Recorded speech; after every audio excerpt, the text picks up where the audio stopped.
Good morning, good afternoon, good evening, baseball fans. This is Barstool Carl. Welcome back to the Barstool Baseball Show. This is Wednesday, National League Day. I am joined by the expert, Chris Klemmer. You look good. You look happy. Dozen trivias going on. No spoilers, but just say, how's the New York energy?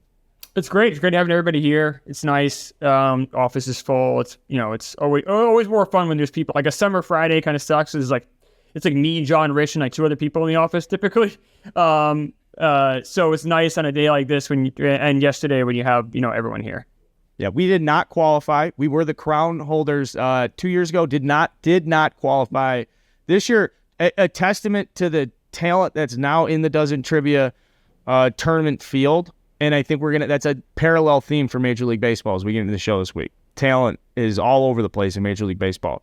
We talked about this for a couple of weeks. We're joined by Matt Devine from the Divine Sports Gospel. He's a Padres diehard. He's got a good following out in San Diego. I've been following him for a while. Really passionate diehard Padres fan. We have a good 30-minute deep dive into why they are in fourth place, why they're 5 games under 500 at the time of the recording. Your thoughts on that conversation? Do you want to tease that? Do you want to give me like your little fucking review of our interview with Matt? My little fucking review? I'll do my best. Yeah, that was good. He's a younger guy. He doesn't remember the 98 World Series, which is wild to me. But he's a really passionate fan. And I could understand.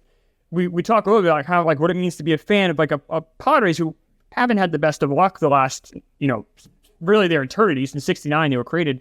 I'm a Jets fan, so I could totally relate to that. And but he had like a ton of optimism, ton of energy. He's, I think, a realistic fan that also is hopeful. So I think it's kind of the best of both worlds. I thought it was a good chat. Yeah, we're going to get to that in a little bit. And I think we're going to follow that format where we're going to open up with that, I should say. But like very briefly, we're going to have Matt on. And then we're going to talk about a couple things. There's a big debut. Obviously, the Mets resurgence. We're going to play a little hot potato, a little pepper around the National League with some stuff. Before anything else, though, I do what I would consider a very good job of not talking about the Cubs. It is against my religion to give people this energy that like all I'm going to do is sit here and bitch about the Cubs and make this about the Cubs. I want to earn the right to come in here one day and do a deep dive on the Cubs, and quite frankly, I'm not there personally with our audience nationally. And when we get to Matt, there's like a broader point.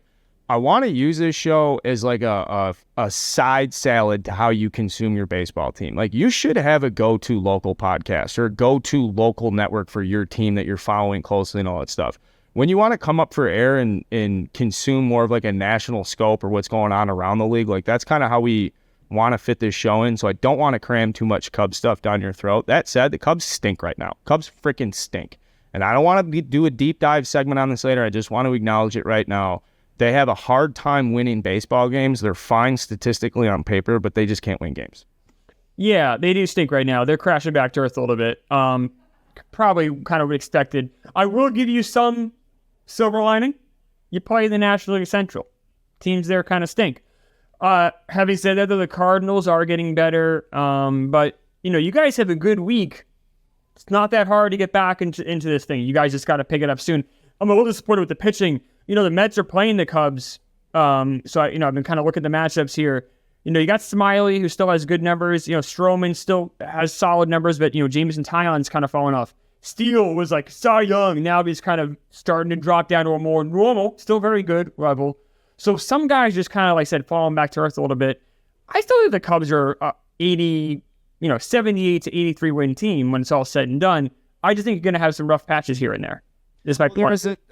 Just a small taste of false promise there, I think, around towards mid to late April when they crept our power ranking top 9 for the first time. Dansby Swanson's looked good. Nico Horner being out is a huge wrench in the whole system. But my broader point is, like, you get that small taste where you're like, maybe this year is going to be the different year where they do win 10 more games than the forecast because it's special and David Ross is a good manager. And, you build that expectation up. And this game is quick to remind you that it is very difficult and that the team is projected to be like that. Who they are going in. They are who they are. These players aren't, it's a bad mindset to expect people to have career years when you're looking and you need half the roster to have a career year in order for you to achieve team success. Right. That's a sign you're rooting for a bad ball club, was when you're going through things like, all right, if they have their best season ever, maybe we can be competitive. I think the Cubs are a little better than that. I will say you guys still have the best on-base percentage in the National League. That's something. I I just think you guys probably it's going to be like a matchup thing where you guys are going to need to play those shitty teams, and then you guys are going to get your ass kicked by the good teams. But that's the plight of a 500 team. That's kind of what you guys are. But free wildcard spots, you get a little lucky. Maybe make some moves at the trade deadline. 83 wins to 87 isn't, and then all of a sudden you're in the playoffs. And as we talked to Matt from Divine Sports Gospel, the Padres last year, they were a wild card team, made it to the NLCS where Bryce Harper dramatic home run in the rain away from maybe a Game 7 and some magic there. Close follow with the Cubs now, as I believe they're 5 or 6 games under 500. Can they have a big week bounce back? They are hosting the Mets. If we turn around the show in time, I have picked out a ticket in my favorite section that I will be going and keeping score alone. So little incentive here to have a great show. Even though the Cubs stink, I want to go watch it in person. Last thing, another personal principle as we revamped and relaunched Barstool Baseball, I don't like doing a ton of personal stuff on this show. I told Castellani, I hope the wedding was nice. We're not doing more than 5 minutes, if it comes up at all. I don't like doing personal stuff. 2 reasons. The show's about baseball for 30 different teams. There's so much to talk about. The second thing is, it's hard to start and stop. So, when it's time to go personal, it has to fucking matter. I'm not saying never go personal, but, when you come in and give me personal stuff, Klemmer, it has to matter. It really does. I bought a house yesterday. That's right. Congratulations. Huh. Very exciting. I just looked at the house at a White Sox game with my mom on Saturday because I was showing her another house. And I was like, look at it. And I couldn't find it. I was like, it was right. Where is the house? It was right here. And right where that house was another house that was significantly cheaper and looked way better to me. So in that moment with my mom, I was like, I'll see if Mrs. Carl likes it. We called an agent. We saw it Monday morning and then made an offer. And then the people were like, perfect. And then they were like, here's that. So we close. I think I've never done any of this before. I'm 36 years old. This is the first piece of real estate I'll own. Super, super, super fucking excited, buddy. I sent it to you too. So if you want to get a house review. My little advice, I always give this advice to new homeowner. I did own a house. I've sold it. Make sure you have a good inspector. It's my only thing. Have a good inspector, the best inspector you can find to really walk through there because he's going to see stuff that you can't see. A little advice, anyone listening. Make sure you have the best home inspector you can have. We put an offer in a house once. We had to walk out of it because the inspection found stuff that I wouldn't have found. So always give that caveat. Just get a good inspector because then you'll feel good about it when you buy it. You morbid.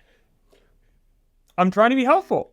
I'm the helpful older brother. That's what I mean. That's what I do. You do fill that role in my life quite well. Appreciate that. I will get a good inspector. I'm also my father-in-law, retired Chicago firefighter, 30 years poking holes in roofs. He's coming with me on Saturday. That guy's got an eye like an eagle. So that should be a good trip. Last thing, because I will give personal, but you shared something with me that I thought was interesting. You used to own, because it's like a farm style house. I won't say where it's at. It's out west. It's a little bit of a drive, but it's on a big piece of land. You were telling me you had a similarly large size house. You lived in Vermont on I lived in New Hampshire. No, the house you have is a little bit bigger than the one I have, but just like a peaceful house, man. Just like, sometimes just a lot. And sometimes it's nice to get away, have a yard, you sit out, have the fire pit going, and you feel at peace. You feel at home. I mean, I live on Roosevelt Island now. I'm in New York City, so it's not peaceful at all. But Roosevelt Island is more chill. It's like 14,000 people on a tiny island between Queens and Manhattan.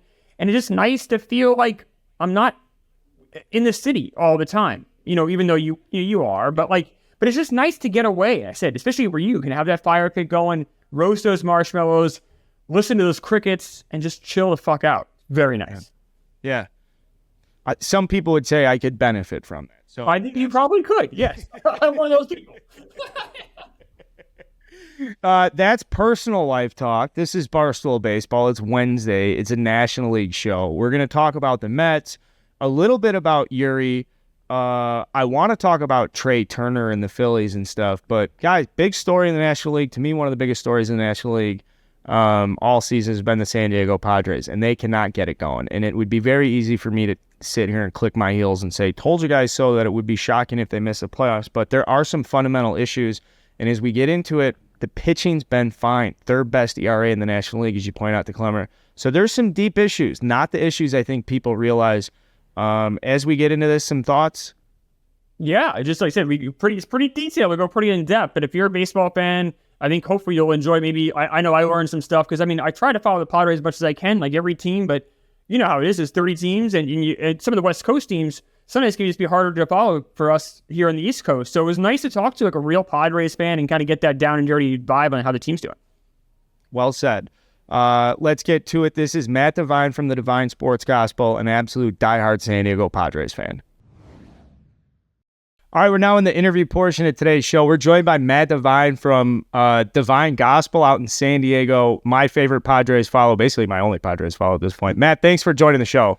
Thanks, Carl. I appreciate it, man. Born and raised in San Diego. Excited to be on here. Diehard Padres fan, season tickets, the whole nine. So I know it's not necessarily the happiest time in Padres land, but I'm excited to kind of talk some ball with you and Clem.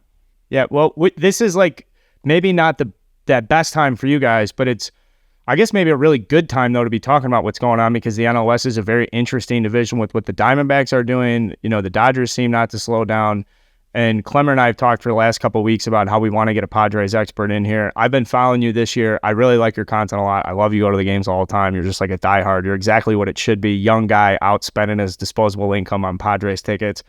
Intelligent Padres fan too, though. So as we come into mid-late May, 21-26, almost 50-game check-in with you guys. Real promising season. So I guess just start here with like, you know, can you give me like your elevator pitch, little 30-second breakdown? You meet a stranger. What the front door is going on with the Padres? You'd be surprised how many times I've had this elevator pitch in the last couple of weeks. By far the most anticipated season of Padres baseball ever. Coming off an awesome little run where we kind of slayed the dragon up to 5 is what our owner Peter Seidler said. Beat the Dodgers in the playoffs. The vibes were incredible. Everybody was excited. We signed Xander Bogaerts. Everybody's coming back. Tatis is returning from suspension. You could not have been happier to be a Padres fan this offseason. And obviously, 21-26, fourth place currently in the NL West, trailing behind the Giants, who, if you look at that roster, it's pretty tough to look at. We're only one game above the Colorado Rockies, who I actively don't think are trying to win baseball games right now. So the vibes are definitely a little low, but there's a lot of things to kind of look forward to. I mean, like we said, I'm not one of these guys that always does the classic, like, oh, well, the Nationals were 19-31. But we did talk about this a little earlier before the show. It's a marathon, not a sprint. We've played the second or third hardest schedule in baseball going up towards, I think, last week. I saw that stat on Twitter. So it wasn't really easy. We already played our season series against the Braves. We've played the Dodgers 6 times. We've played some difficult teams, but we have underperformed at a crazy level, and it all comes down to our bats. Yeah, I think you're exactly right. So the team ERA for the Padres is 3rd in the National League, which isn't bad, and that's kind of what you probably expected going in. The offense has been a complete disaster. It's been a train wreck, and I just don't know, how do you fix it? So Machado is on the IL right now. Tatis is coming back, so you got to assume that bat's going to get better and better, and Soto is starting to click into gear a little bit. And I think Xander. Other than that, though, it's bad. And so I guess how do they fix this beyond the schedule getting easier? What do you do? So I like watching. So I'm on the West Coast. I love being able to, go to the post-work, go to the gym, come back, watch a lot of MLB TV. And you look at a team like the Rays, right? And you see all these guys on the Rays. You're like, who are these? Half these dudes are coming up out of nowhere. What's the difference between a lineup full of, perennial all-stars and then a team like the Rays where you got guys like Yandy Diaz with like a 192 weighted runs created, right? Like, what's happening? And it all comes down to the fact that the Padres have not invested on the batting side of analytics nearly to the level that they need to, right? What did we do this offseason after, being a pretty solid team batting-wise in 2022? We go and we hire the 2 hitting coaches from the Detroit Tigers. The Detroit Tigers were an awful, awful offense last year. So why would we go and spend all this money on Xander Bogaerts? And we're spending millions upon millions of dollars. Every game sold out. And then the one thing that we need to do is hire some analytical people that actually have any sort of understanding of like what kind of approach that these players need to do. A guy like Jake Cronenworth on the Rays right now would probably have 15 home runs. Trent Grisham, I say all the time that if Trent Grisham was on any other baseball team, and we're going to do some dumb thing where we trade him in July for some dude that's going to bat 190 for us and hit maybe one home run in like the NL wildcard series. Everyone will be like Josh Bell last year. Everyone's like, oh, Josh Bell. That dude could not hit a lick for us last year, but he did hit that home run off Scherzer in the playoffs, which we'll never forget that. Sorry, Clem. But it is funny how it's an organizational failure right now on the hitting side where every player comes to San Diego and becomes actively a worse hitter. So you have to look at the GM, who's been awesome. I love AJ Preller. But one thing with AJ Preller that a lot of people have an issue with is it seems like he's really does a tough time at delegating responsibilities. So he likes to be the head honcho, the show. He's the president of baseball operations. He's the GM, Peter Seidler's go-to guy. Unfortunately, there's some things that he could probably get better at that I don't think he has seen yet. We had an issue with pitching in 2021. We hired Ruben Niebla from the Cleveland Guardians. He comes in. Our pitching staff, like Klemmer said before, has been awesome. If you look at our bullpen, we have guys like Steven Wilson, who should be an all-star. Tom Cosgrove, who I was like Miranda Cosgrove's brother. I have no idea who this dude is. He's had 8 scoreless innings for us out of nowhere. It's incredible how these guys come and work with Niebla for spring training, and then they come in and they're legit MLB pitchers. We need that guy for hitting. If we get that guy for hitting maybe next year, I'd rather that than any of these big signings. Literally, just give me a guy that can teach these dudes how to use analytics in a productive manner, like the Tampa Bay Rays do, or the Texas Rangers now too. They have all these teams that are just raking. You could see, is Aroldis Garcia that much better of a player than... I'm going to get cooked for this, so I might not say that part. So, yeah, but in reality, using analytics is something that I think the Padres are really not using a good job at with their bats. Yeah, so another issue I have. Well, first off, I do want to... You said maybe next year. Now, I know you're kind of talking about getting some hitting people in there, but are you already kind of looking at punting this season? Or No. We'll be all right. I mean, I said maybe next year in the sense that I don't think you're going to make a organizational change during the middle of a season. And when I mean organizational change, I mean from the top to the bottom, changing your approaches in the minor leagues. There's a lot of things that we could do better. That's just not going to happen in mid-May. But, after the season, hopefully get some new voices in there and kind of fix some things up. I also think we're going to be all right. I get a lot of kind of crap on Twitter because I'm very positive, almost to a fault. My take is I'm going to watch 162 games a year anyway, so there's no reason to be negative. We're going to figure it out. And if we don't, I mean, I'm 26. I've never seen these guys make the World Series, so it's not like I'm really have that high of expectations to begin with. But yeah. So you're talking more like philosophically changes.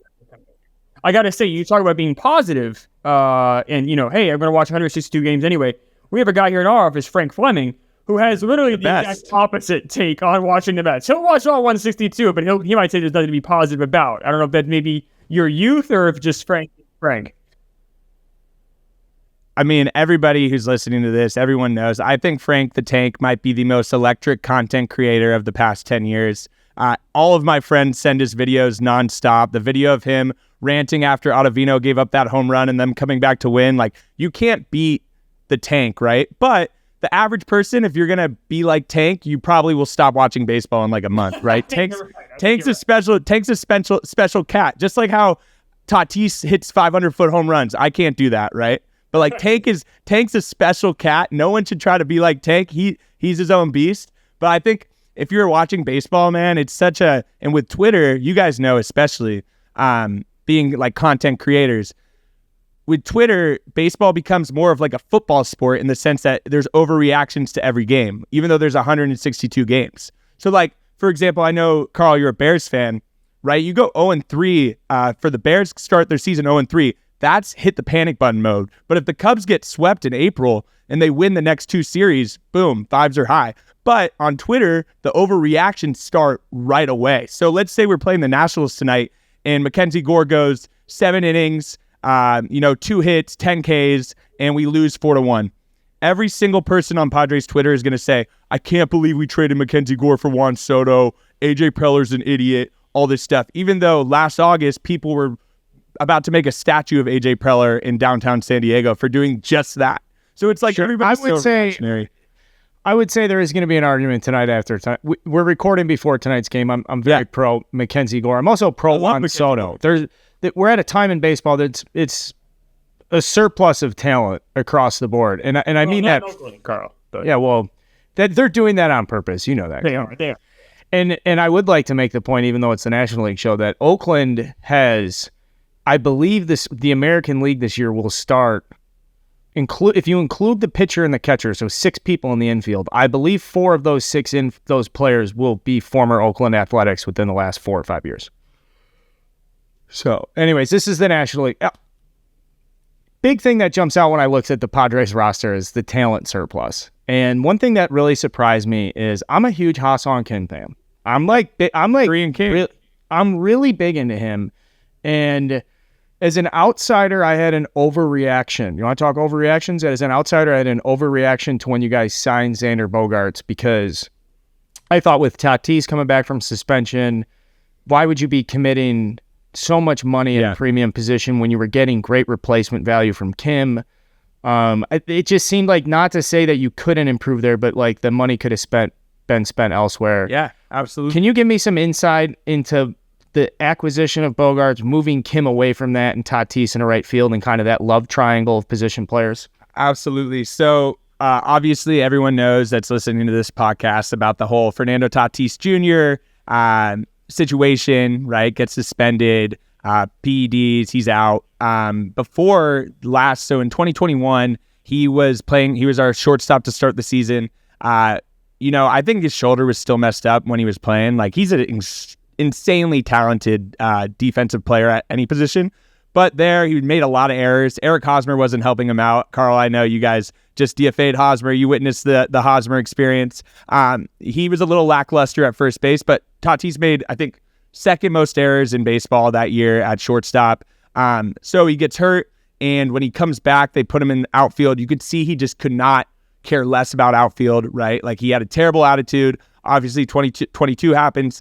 He comes back. He's playing. Honestly, he might win a Gold Glove in right field. So Tatis, wherever you put him, if his attitude is correct, he's going to be an incredible defensive player. Like, if you guys should honestly, after this, maybe look at, I wish I had him on me. His stats in the outfield, if you look up his StatCast, is absolutely incredible. He's been killing it. Ha-Seong Kim might be the best defensive utility man in baseball. You put him at any position, obviously probably not first base, but you put him at second, shortstop, or third, he's going to make plays. I call him the Korean King. He's a fan favorite in San Diego. Every single at-bat, they're chanting, Ha-Seong Kim, Ha-Seong Kim.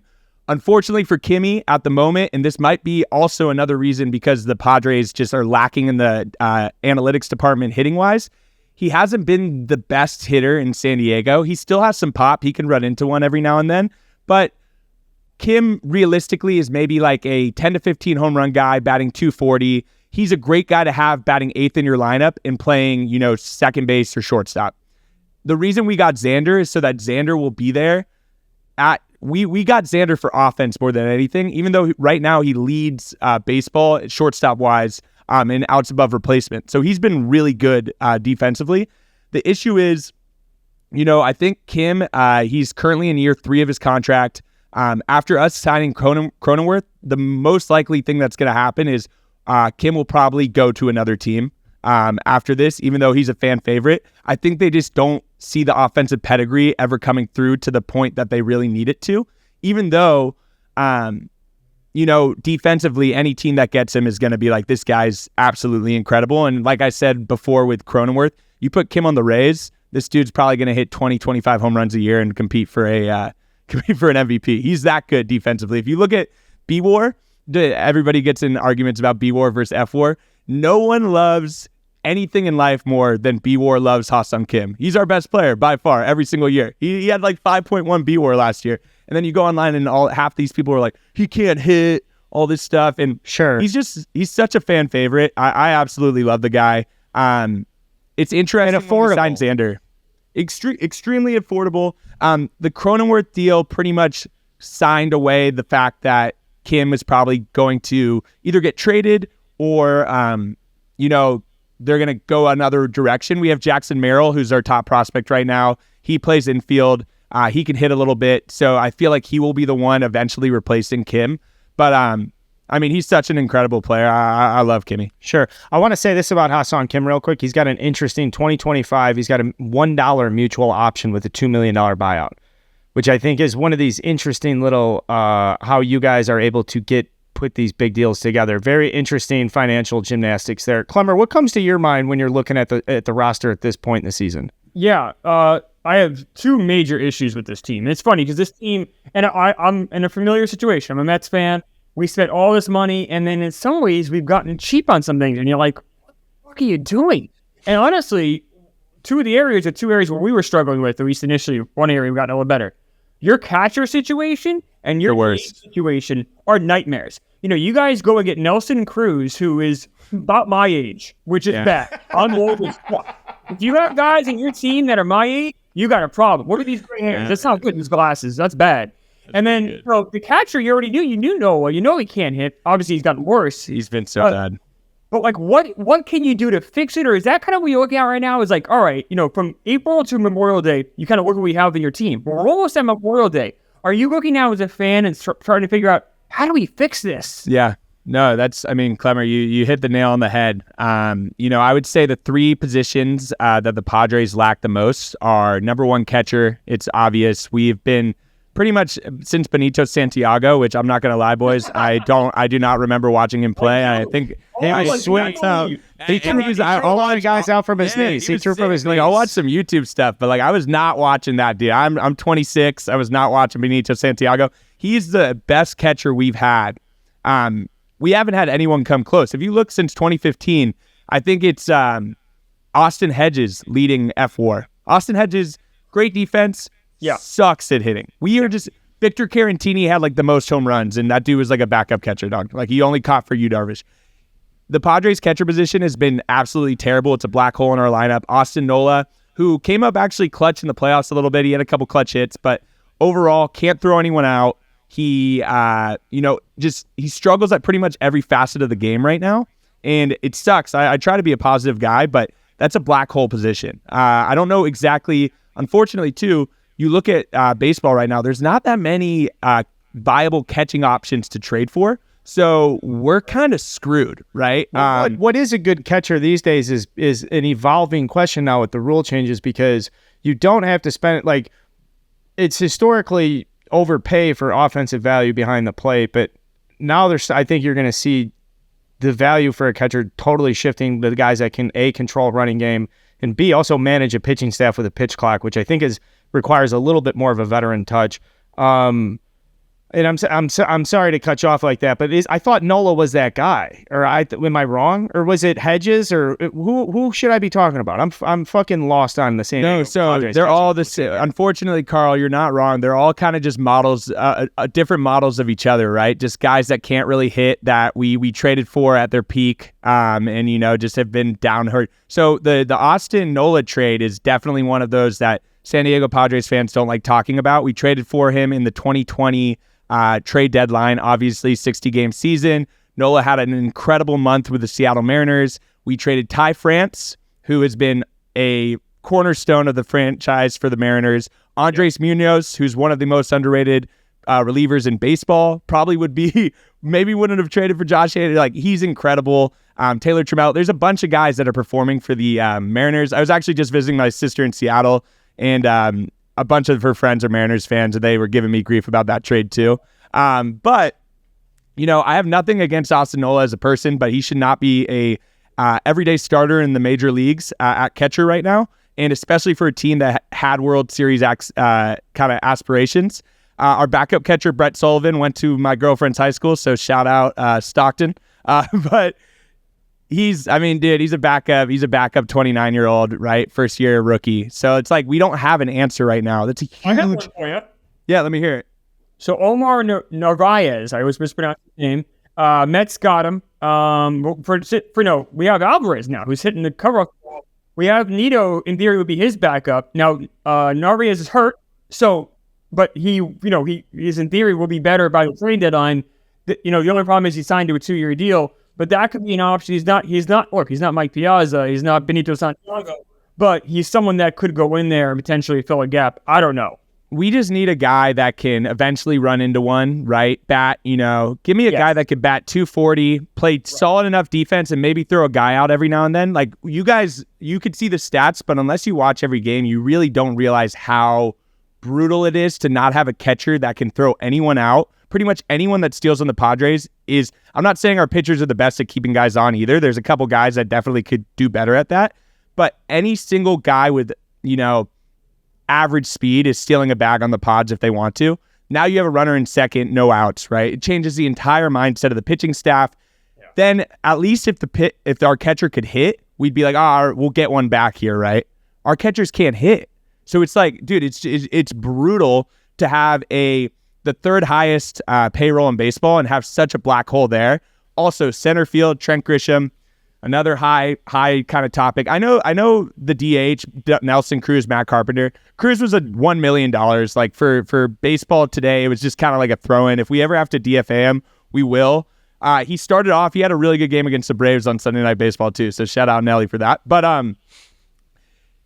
Matt Carpenter needs to play every day. We have this guy, Brandon Dixon, who's another one of these 28-year-old quadruple A guys that we're giving him at bats. I'm like, dude, we got to have the guys we're paying a lot of money in the lineup every day. I don't care if Matt Carpenter is older. I need him at first base. Like, get him off the bench if you're going to have another guy DH. We have way too many black holes, and we're giving these AAA, quadruple A guys a shot when we need to start winning baseball games. Well, I would say, though, what about the idea of Matt Carpenter having a 115 OPS plus, because some of the things we've talked about, deficiencies, deploying with good statistics and analytics, who knows if that 115 OPS plus exists if he's out there every day. I don't think you should dictate playing time based on payroll. I think playing time should entirely be matchup based. Once you start the season, I don't care how much money these players are making or kind of what got you there, unless the only main consideration maybe would be service time as it impacts arbitration. Let's boil it down to one more thing. Klemmer, I'll hand it off to you. You do such a good job as it comes to putting things in context. So kind of like where do you suppose the gap is, and how big is the gap between the Dodgers? Is that a fair final question, Klemmer? Or would you like to improve the final question, Klemmer? That's my final question. Klemmer, if you have a better one, or if you want to add to that package. I liked it. That was a good one. I have one last question for Matt. I think that's a good question, Carl. So, and then I'll have one last one for Matt, and we'll let him go. Oh, so, okay, I'll start with that one. Great question, Carl. I give it a 10 out of 10. What's really funny about this season is, I don't know if you guys watched that Sunday Night Baseball game, Padres-Dodgers in San Diego. It was, I think, May 7th or 8th. It was whatever that day is. The Padres won the first game against the Dodgers. We put the crying Kershaw meme up. It was like a whole big ordeal. Next game, we lost, I think 4-2 or something. And then Josh Hader comes in. We're up 2-1 against the Dodgers. Mookie Betts is up, nobody on, 2 outs. Mookie Betts hits a home run, 3-1 pitch, right into my season ticket seats, actually. So my buddy didn't catch it, but it is what it is. But hits it. They go into extra innings. James Outman hits a 2-run home run. They end up winning, right? Since that moment, we've kind of been in a downward spiral. The issue with the Padres, and anyone that is a big fan will tell you this, we have this somewhat little brother syndrome with the Dodgers, where we care more about beating the Dodgers than anything else, right? So we have this idea where we're like, in reality, if you want to be a team that is like a competitive, World Series contender every year, obviously there's like somewhat of a divisional rivalry there, but we got to stop caring as much about beating the Dodgers and more just win baseball games. That's the biggest issue. The gap between the Dodgers and the Padres is not that big. Dodgers, Urias has been bad this year. Dustin May's hurt. Their starting pitching's a little sketchy. They're acting like Walker Buehler's going to come back and be anything more than a reliever. That's just not the case. Kershaw's, he's 35, has a ton of innings on his arm. Their pitching's okay. Mookie Betts, Freddie Freeman, you know what you're going to get there. I compare them to, Machado and Fernando Tatis Jr. The stars are the stars. The difference right now is the Dodgers have a lot of young guys that are coming up, like Miguel Vargas and James Outman, that are producing. And those spots in the lineup, the Padres are just having black holes at.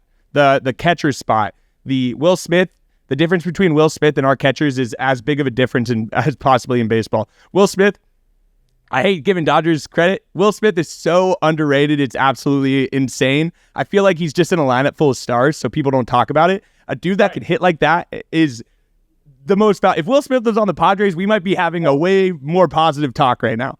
James Outman, who I actually went on a cruise with in high school, which is super funny. I'm like Facebook friends with the kid. Super nice dude. Sucks he's on the Dodgers.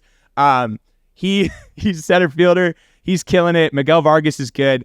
The issue is guys like Jake Cronenworth on our team, guys like Trent Grisham, guys like Kimmy's been playing great defense and hitting a little bit, but we know what Kim is as a hitter. We need the guys like Cronenworth and Grish to start showing up. If they start showing up and playing to their potential, it'll be way more even. Obviously, right now we're 8 games back. I'm not going to act like we're not.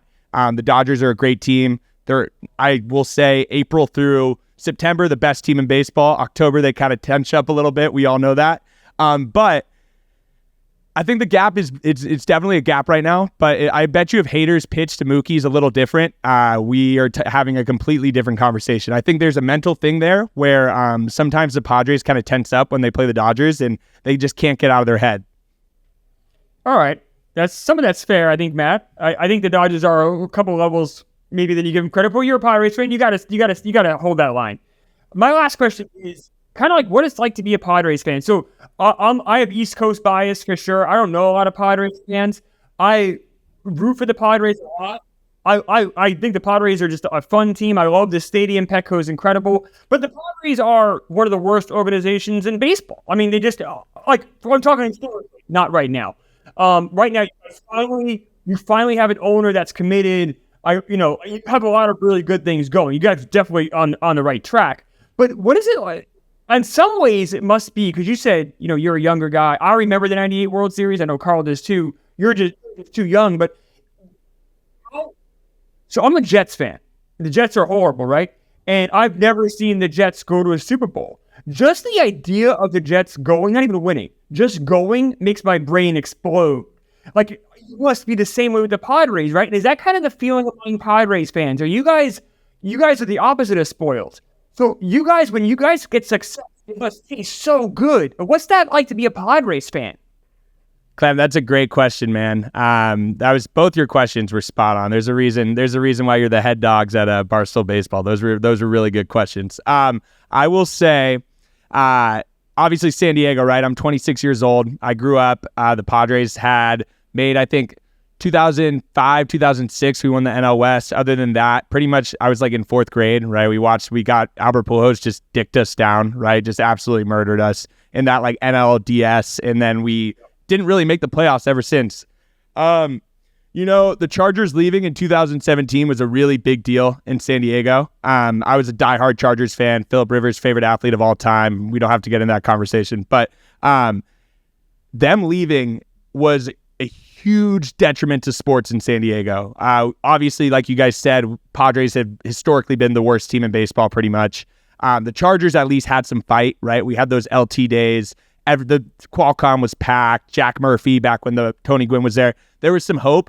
That was probably the lowest point in San Diego sports. Peter Seidler got full ownership of the Padres around 2019. The emergence of Fernando Tatis Jr., Manny Machado signing with us. There's never been, obviously this last 2 weeks has sucked, but there's never been a better time to be a San Diego Padres fan because it's the hope.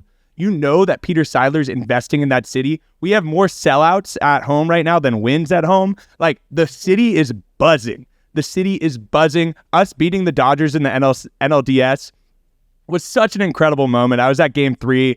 It was really cool. Like, you see people, I have family friends, right? My parents are from the East Coast, but my family friends, my buddy's dad, right? He's been a Padres fan since they were created. So it's like that moment for him was such a big deal, and like seeing that true emotion. So like you said, it's the not being spoiled. It's the opposite. Anything we get, man, like if we make a World Series, it's going to be the craziest party in San Diego of all time. And that's why it's the hope that, I heard someone said it's like the hope that kills you, but it's true, right? It's the hope that, like you mentioned with the Jets, right? You're hoping that Aaron Rodgers leads you to a Super Bowl. I have this hope that Machado's going to come back after his fractured hand and just go on an absolute tear. Xander Bogaerts is going to hit 30 home runs and continue playing shortstop like an absolute monster. Soto gets back to form, and then we go on a run, right? But it's the hope. That's why baseball is the best sport, because you have so many games. You get swept once, right? You wake up the next morning, you're like, all right, hey, if we get this guy to hit today, Yu Darvish gives me 6 tonight, and we get a couple knocks off Mackenzie Gore, we're back. Correct. I will say, in the same respect, because you have so many bites at the apple, when the apple's bad, it's awful. I'll tell you that when the Cubs had that collapse against the Brewers in 2019, I had set up. I went on 2 honeymoons, 2 short or like 2 mid-sized honeymoons, and the first one was in Denver. The Cubs were actually hosting the Rockies in a wild card game. They were supposed to be off to host the NLDS, but had continuously lost, I believe, 7 of the last 8 games. And so when I was flying out to Denver for like 4 days to go hiking, the last day the Cubs were hosting the wild card game against them, I had to go to a Denver bar and watch them lose. I can tell you the last month of the 2019 season almost fucking killed me. Hopefully you guys don't experience that. Matt, thanks for joining us. I like the positivity and the optimism. Obviously, detailed guy, smart guy. Your handle is on top on YouTube, so people can go follow you from that. But where, for people who are listening only, where can they follow you? Absolutely. So we're on kind of all the apps. So Instagram, TikTok, Twitter, Divine Sports Gospel. It's me, my brother Mike, and then one of our really good friends, Nick Lavi and Lava Flow. And yeah, just hit us with a follow there. We like posting a lot, especially Twitter. It's just fun. But yeah, go Pods. I really do appreciate you guys having me on. This is was a great conversation. I'm a big fan of both of you guys, so I really do appreciate it. Well, Matt, thanks again for jumping on with us. We're going to have you on again to talk more Padres. And as I said at the intro coming into this is like a call to action for our national audience as we talked about how we like to see the show fit in. Like, I want to talk to more Matts. I know how important teams are locally. So if you have a Matt that you follow, like 10, 20,000, whatever the following is, send them across. If it's Guardians, Reds, Rays, I want to like use the Barstool Baseball 3 shows a week to kind of get different people going. So Matt, thank you for being one of our first guys on with this. We did this with Michael Cerami from Bleacher Nation a couple weeks ago. It was wonderful. So hopefully if our audience can help us get in touch with more Matts. And Matt, we're going to talk to you again soon. I believe we're going to go see a game in person. So yeah, you guys, hey, come out. I would, you guys let me know when. I'll be down there. So I really appreciate it. And thanks everybody for listening. And yeah, thank you. Thanks, Matt. That was awesome. All right, later, guys.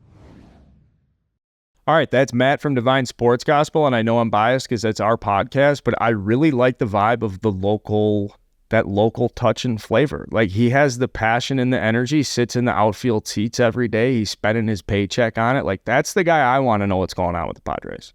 Yeah, they're just going to know more than we do, too. I mean, I know it's our job, but like I said, there's 30 teams. There's only so much we can do about each team. So it was nice to have someone come in that maybe can provide a little extra insight.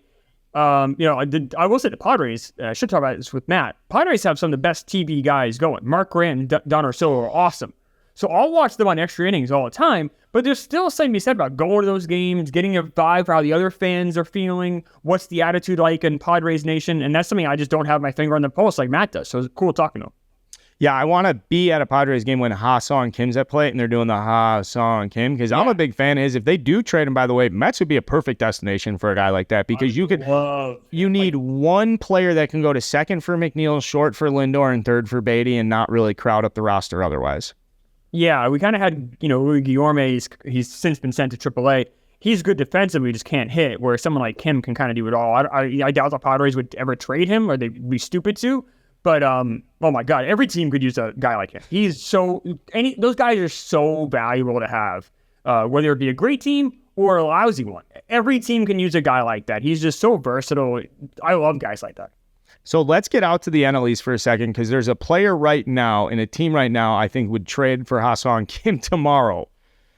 Well, probably not. Trea Turner's a better player, but holy smokes, has Trea Turner been bad this season? I think compounding it, the story was out. Jordy wrote a great blog about it. And that's the fall off since the World Baseball Classic. There was so much hype from the World Baseball Classic. He's been a .692 OPS in 44 games with the Phillies. The big headline, though, is that in 6 games in the World Baseball Classic, he had 5 home runs and 11 RBIs. In 44 games with the 23 Phillies, he has 4 home runs and 10 RBIs. So, did you see Captain America's fallen off? Probably a non-story at all when we get to September. But as it stands, the Phillies are struggling. The Phillies are not maximizing their potential. It's very easy to point a finger at Trea Turner, or is it not, in your opinion? Do you think this is a bullshit story? No, I mean, it's not bullshit. He is struggling. He even admitted, he said, I suck right now. So, I mean, I like the fact that he's willing to take responsibility and kind of ownership for where, he understands the situation. He's a stand-up guy. So you got to respect that. But same token, if you're the Phillies, I'm like, what the fuck did we just get here? He's not getting on base. He's got 13 walks all year. He's not really stealing bases the same clip. He has 6 steals, which isn't that many. He hasn't been caught at all, so he's not even really trying to steal bases. Sometimes you see a guy come over to a new team and they do kind of struggle that first year. I would chalk it up to that, except that we saw Trea Turner go from Washington to LA. He didn't miss a beat. So I don't really know what's happening. Not like Citizens Bank Ballpark is a particularly hard place to hit, so that's not really the excuse.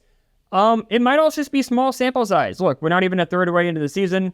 Could that be what's going on? We all know Trea Turner is a really talented guy. I have a lot of confidence it's going to click in for him. That's not my concern. My concern is him as he ages. He has skills that I don't think age very well. Good defense, fast. Those are things that go away. Things that stay a long time are power on base. Those just like you'll be better older with those talents. So I'm a little worried about Trea Turner in 5 years, but in 2023, he'll be okay. Okay.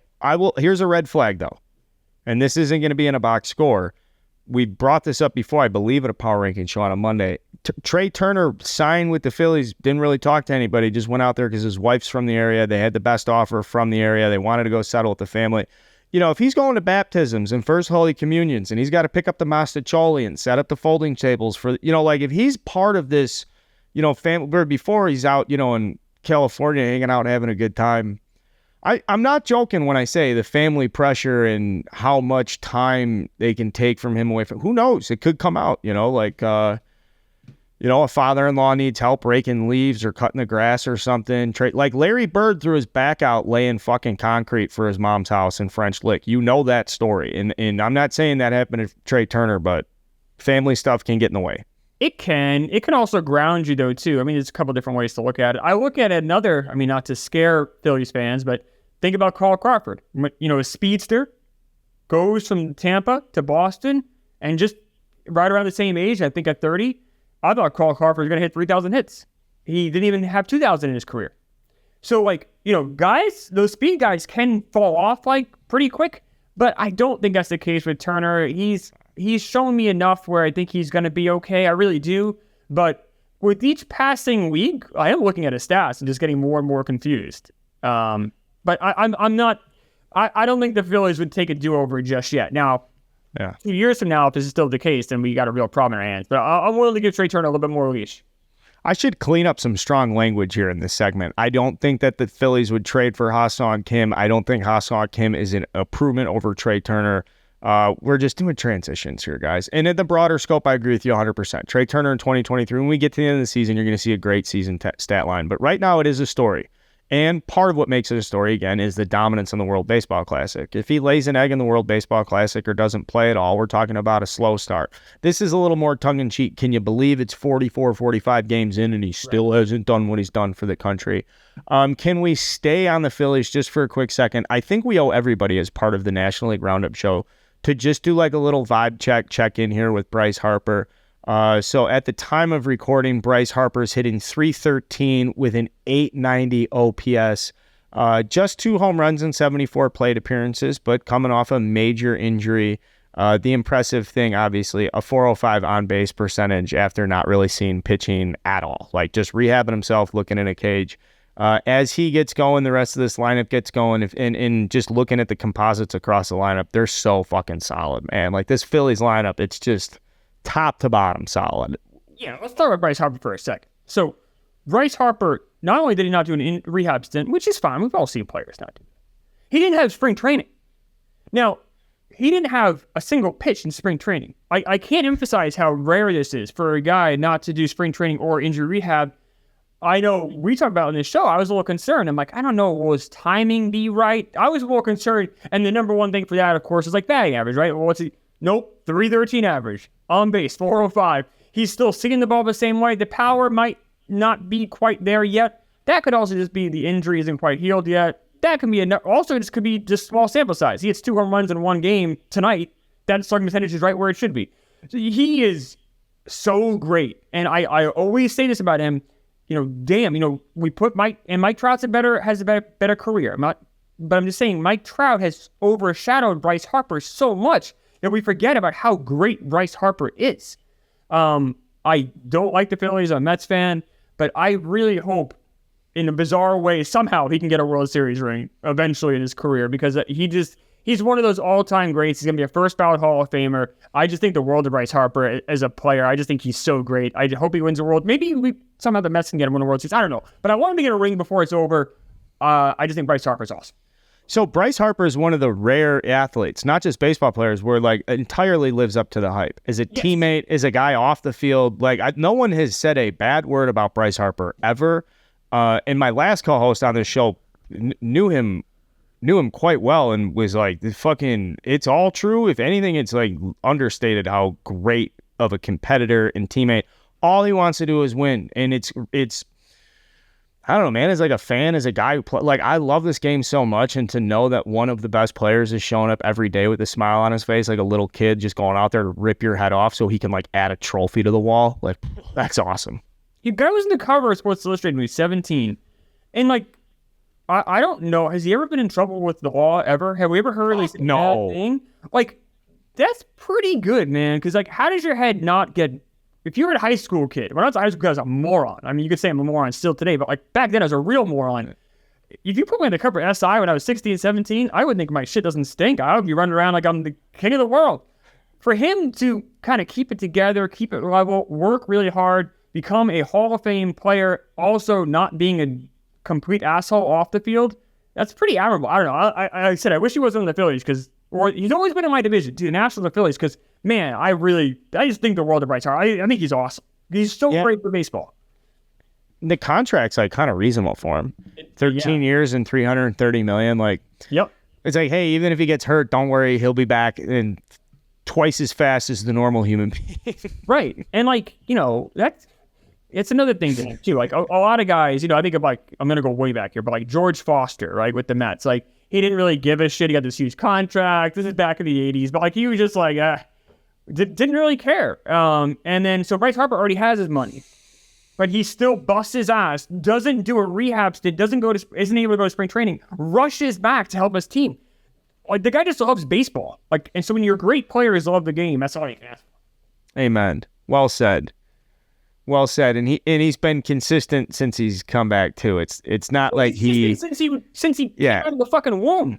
Well, it's not like he had like a hot last 2 or 3 games where he went, 9 for 13 to juice it up. Like, no, he came back and started getting on base, and it hasn't stopped since. Because I even said on this show, and I had people chirp me, rightfully so. The first game he looked actually rough, and he went 0 for 4 with 3 Ks, didn't look right. Second game he had 3 hits, and since then it's been Bryce Harper, just like we know. So, just as we're staying in the NL East here for a second, with the Phillies, the pitching staff's just been atrocious. I think they're the 12th worst ERA in the National League, 11th worst with like batting average against. Just metrics just make you nauseous when you look at the lineup and the commitments that the front office is making to core position players. Like, if you're even willing to go out and get a guy like Castellanos to moonlight as like a DH right fielder with Kyle Schwarber, and like you're making such impressive capital investments in the lineup, it does suck then when you turn around and like that then just means Wheeler and Nola have to be awesome. Like there's limited room for error. And then it's like, does that go down to Walker? Now Walker's got to be awesome. And then a guy like Ranger Suarez, like instead of you being a luxury, now are you a demand? Who do you blame, or where are you pointing the finger with this Phillies pitching staff, or how does it kind of look to you from your position? Yeah, I mean, this team runs on Nola and Wheeler. It's just that simple. So if they're not going to be great, the Phillies aren't going to be that good. And we saw that last year. Like they both had really solid years. The Phillies won enough games to get a wild card spot. This year, Nola and Wheeler are both doing okay, but they need to be a lot better because, like you mentioned, the other holes, like Taijuan Walker, he's not that good. Ranger Suarez, I know he's been hurt. So you have guys that Matt Strong has come out of nowhere and he's been kind of this nice savior for them. But is that, can you really rely on him to save your season? No, he's like you said, luxury. He's kind of that thing. Nola and Wheeler have really underwhelmed this year. Now it's still pretty early. They have a big stretch where they, have 5 good starts in a row. Boom, they're right back where they should be. But they need those guys. I don't know if any team in a competitive team, Major League Baseball, relies on their two top 1-2 starters more than the Phillies do. Ooh, well said. Well said. And as I'm rapidly going through it, I cannot think of another team. Now with injury concerns, maybe you can make some arguments, but even say no injury concerns but even with no injury concerns is a more drastic, if you went into the start of the season, it's really, and I feel like I'm banging this drum a little bit too much in the programming here early in the season, but with the rule changes, you have two starting pitchers in Nola and Wheeler that aren't the fastest, have some tempo issues, and so other thing too, Wheeler's 33. Like, it doesn't feel that way because he missed a couple of years because of injury. Like, remember he had his debut in 2013, I think. He missed 2 years. He missed 14 and 15, right, because of the injury. So those guys don't feel as old as maybe they are, but Wheeler's old. I would have said 29. Yeah.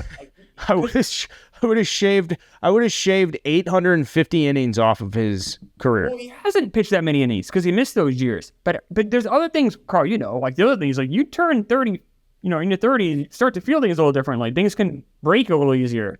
Yep. You get tired easier. I mean, I'm just kind of throwing stuff in. Look, he was 32 last year, had a really good year. But eventually that shit does catch up to you. And you mentioned it might be a tempo thing. Could be a lot of things. Could just be a rough 40-game stretch. But those guys need to click into gear now. Hey, last point about the National League East before we really dig into some Mets talk here. The Washington Nationals, if they beat the Padres tonight, I believe are even with the Padres. So at the time of recording, Mackenzie Gore is pitching against the Padres. I shouldn't say he's not pitching right now, but he's pitching tonight. And if the Nationals beat the Padres, they will have the same record as the Padres. Yeah, that's more an indictment on San Diego, I think, than a success story for the Nationals. Like, the Nationals are still on pace for 90 losses. Well, they are. They're on pace for 93 losses. Like, this isn't like some great thing. Like the Pirates a couple of weeks ago were like, oh shit, like this is a fun thing. Like, they're still in last place. They're still on pace to lose 93 games. They still stink. The Padres, that's, I think, the bigger story than the Nationals, like, being, like, not horrible, but just bad, I guess. Like, hooray. I don't think that's that exciting. Okay. I think it's fine. It's more of an indictment on the Padres. Listen, if the Nationals were an older team, I'd be sitting here shitting on them. But they're younger players, man. I like watching them compete. 21-27 means a lot more to those guys. 21-27 to the Padres is a nightmare. 21-27 to the Nationals is a success if you're C.J. Abrams. If you're Mackenzie Gore and you kind of, And the Nationals, like, they play their ass off for Davey Martinez. Like, that team hustles. That team, every win they have, they earn. That team busts their ass out there. They work really hard. So, I mean, I'm sure they're a fun team to watch, more fun than probably last year's team was to watch. But I don't think they're that much better than last year, and I think in a lot of ways that might be worse. But we'll see what happens at the end of the year. And I lied. There's one other thing. Yuri Perez from the Marlins pitches again tonight. He'll be making his third start. Hype, phenom, superstar. Everybody loves this guy. Pick him up in your fantasy league, I guess, or put him on your daily fantasy. Whatever. Whatever the fucking right way to talk about a young guy is, that's what we should be saying. That's not the point of talking about Yuri Perez. I'm going to sit down and say, the guy throws gas. He's 6'8", looks like Giannis. Like, there's not much to say about this guy other than he's awesome, and you should be watching him play. If you didn't watch him obviously pitch last night, tune into his next start. Here's my takeaway with Yuri Perez as we kind of get his career launched and everything. He's 6'8", he's a freak, all this stuff. This is the first time I can remember in my life or think of consciously where, like, the MLB player development profile pipeline starts to smell and taste a little bit like the NBA. And what I mean is when they're bringing Yuri Perez up, they had Sandy Alcantara pick him up from the airport. Sandy Alcantara just won the fucking Cy Young. Mm-hmm.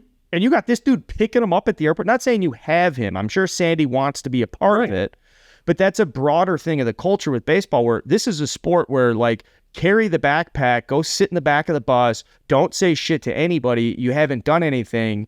It's a way different vibe. They had Sandy Alcantara part of his call up, not just picking him up at the airport. I guess he was like making the FaceTime to him. And so, like, this guy's going to have a great career. If he stays healthy, he's a Marlins pitcher. Like, what more do you need to be? I say that facetiously, but we have high expectations for the career. It's just my takeaway with his career debut is that, like, I see the sport of baseball making a turn here towards this player first, Like, they know this guy's going to be a superstar. They're going to be good to him. They're just going to be good to him. Where, like, he doesn't have to earn it or prove it or, well, like that archaic way of, what the fuck have you done for me? So now, is that MLB thing, or is that just good leadership and teammates in Miami? Like Skip Schumacher, is that Sandy Alcantara just being an awesome guy?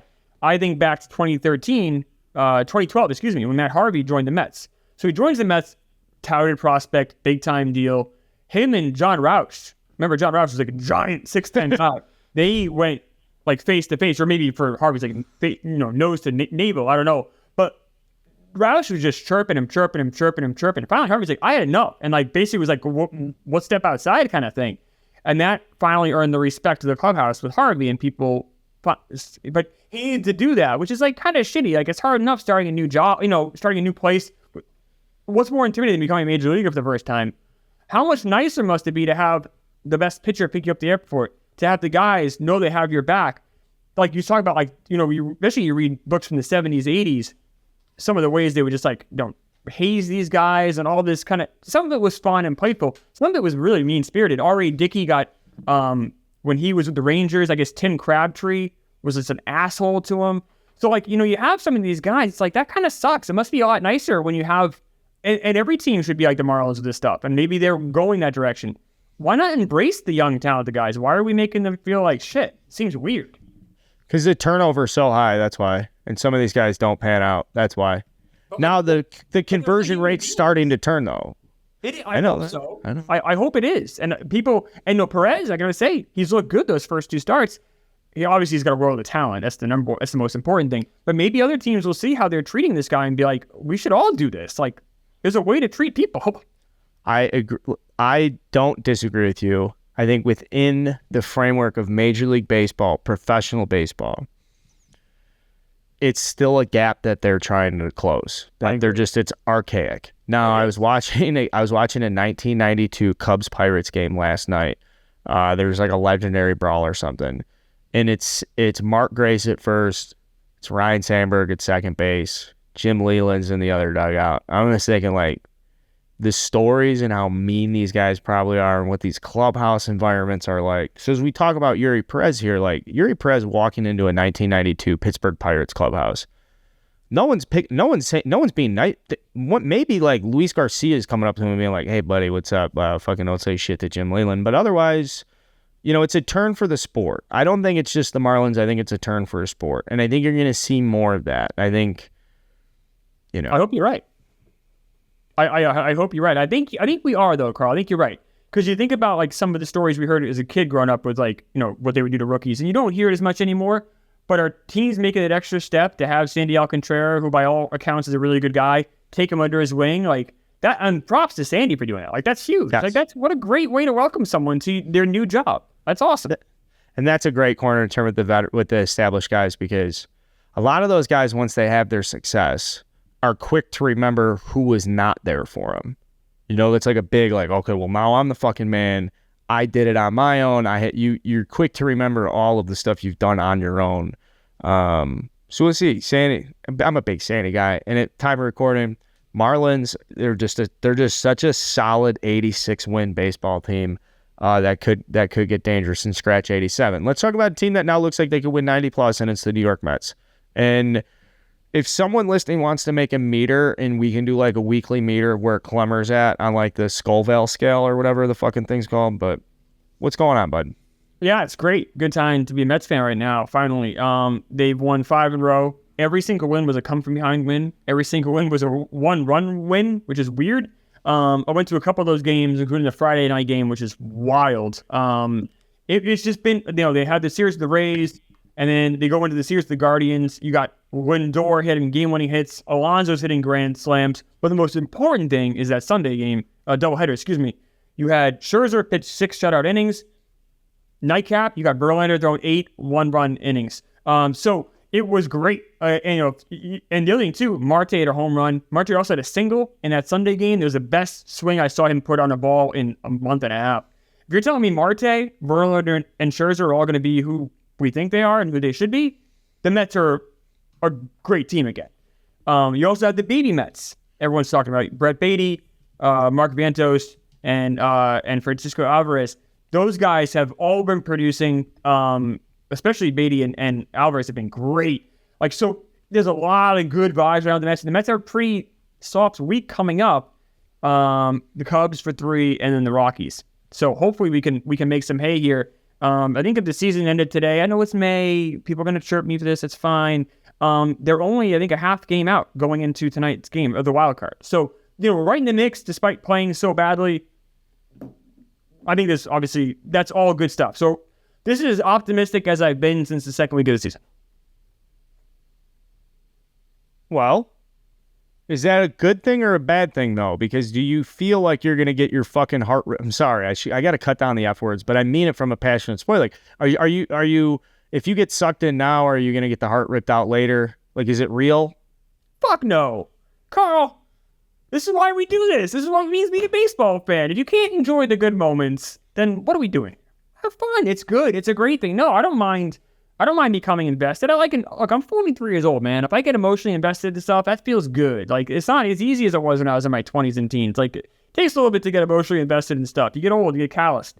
But, like, it feels good to, like, be excited about the team. No, I always want to feel good. I want to feel hopeful when I go to that turnstile, when I go to these games. Absolutely. No, give me the hope. Give me the excitement. I don't want to just feel down. It sucks. Okay, I'll offer something as a Cubs fan that was a weird experience. It was 2015 was house money, and they went to the NLCS, and you guys pounded us, and we were just having fun. And right after game 1, or I think it was like third inning, game 2, when Daniel Murphy hit a home run, we're like, oh, this is kind of fucked. Yeah. Now, 2016, it was always magical. There was never really any kind of slowdown, and to experience that so deeply and romantically, and to be under the marquee sign when they win, and just like I was in it. You have that experience.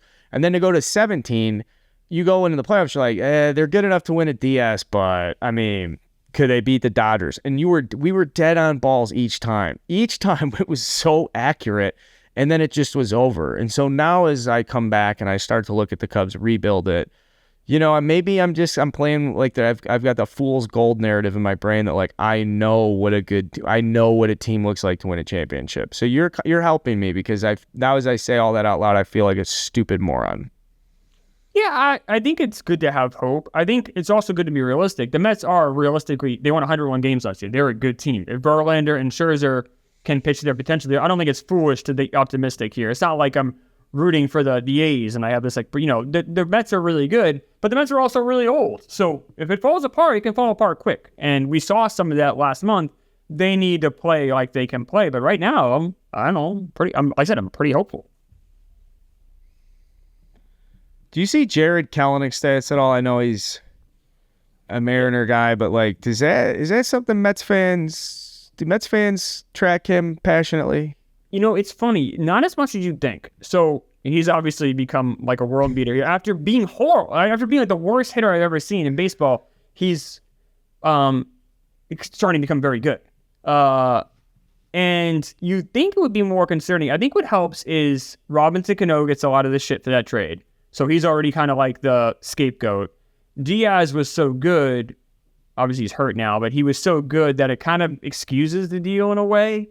So there's not as much. Maybe when, Kelenic wins an MVP or something, we'll all be outraged. Fun comp, or something I always think of, Greg Maddux, his first couple years, I don't know, pitcher hitter, I know, but like, he was horrible his first couple, year and a half with the Cubs. He was atrocious. And all of a sudden, like a light switch. Some of these great players, you have that light switch, no matter what sport it is.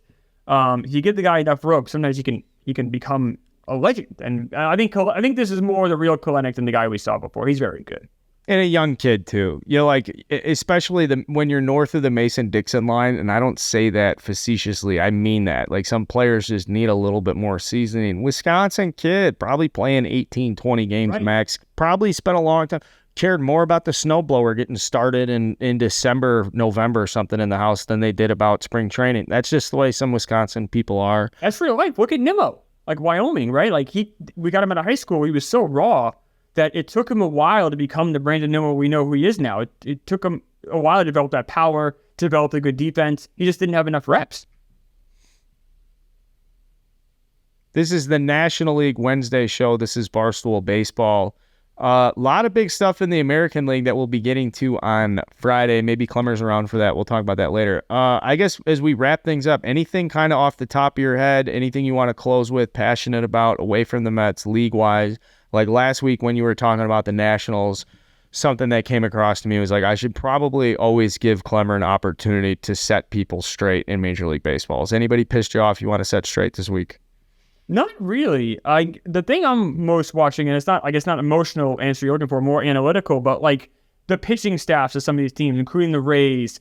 I'm looking at the Dodgers now and the Braves. That's really interesting to me. You got 3 great teams that only have 3 real starting pitchers. So how does that work for them? How are they going to navigate this? We saw the Dodgers call up 2 of their best pitching prospects, Bobby Miller, and I'm sorry, I'm forgetting the other guy's name off the top of my head. But those guys are going to be pitching. If they're not good, what does that mean for the Dodgers? Who starts making these deals? We're starting to get near Memorial Day. Who's going to start looking at Lucas Giolito, at Eduardo Rodriguez, some of the other guys out there? And then you have teams like the Red Sox and Orioles who have pitching holes as it is. So I'm really, that's what I'm most focused on right now, is looking at the starting pitching depth of some of these teams and wondering how it's going to shake out, because there is not enough chairs. So many people are playing musical chairs for starting pitchers right now. I think we're going to have an active trade deadline. I think so too. Even though people say we're not, because they say, oh, there's not enough good free agents in a walk year. I think there's enough competitive teams where I think it would be, especially in the pitching element, could be really interesting. Well, and I really like where we're closing this week's show, the National League show on this, but if you just look at the standings, it takes a couple surprises to have a massive trade deadline. All right, so the Cubs right now are 20-26, but they're 4.5 games out, and they have players to move. So they could do one of those funky shakedowns where they get rid of some guys and then move Keegan Thompson into a rotation, all that stuff. Here's another thing. When the Phillies are hovering around 500 and they could need a boost, as we talked about their starting pitching, obviously the Mets, you guys lose one guy for another 15, 30 days, all of a sudden, panties are on fire, folks. The Diamondbacks being a little bit better. Yep. The Padres not being good. So there's a lot of these compelling reasons. And again, the Dodgers could be good enough to win are good enough to win a World Series, and they could need another arm. So yeah, dude, huge explosive trade deadline. And I love that. I mean, I love a trade deadline. Let me get a 4-teamer. Remember when Andrew Miller went to the Marlins and he was from the Marlins to the Indians, and then the Indians had to send Matt Laporta somewhere, but Matt Laporta wasn't very, talk about chaos, bonanza. That's what I want. I want that at the trade deadline. So I think we're going to get talk about your Cubs, great example.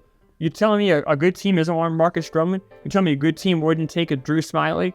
Like, those guys could have real value for some of these other teams that, like I said, even if it's the Braves or the Dodgers or the Rays or, like I said, Red Sox, Orioles. That's just 5 off the top of my head. This could be an interesting. I love a good trade deadline. I think I want to do something with us where we're just go live the whole day. I'll do that shit all day. I love this shit. This is what I eat up all day. I love it. Amen. This is the magic. This is making the sauce, the sausage, whatever. Would you rather trust the butcher or stick your head up the bull's ass? Guys, we're the bull's ass. Stick your head up here. Subscribe to our stuff. Check us out on YouTube. I don't even...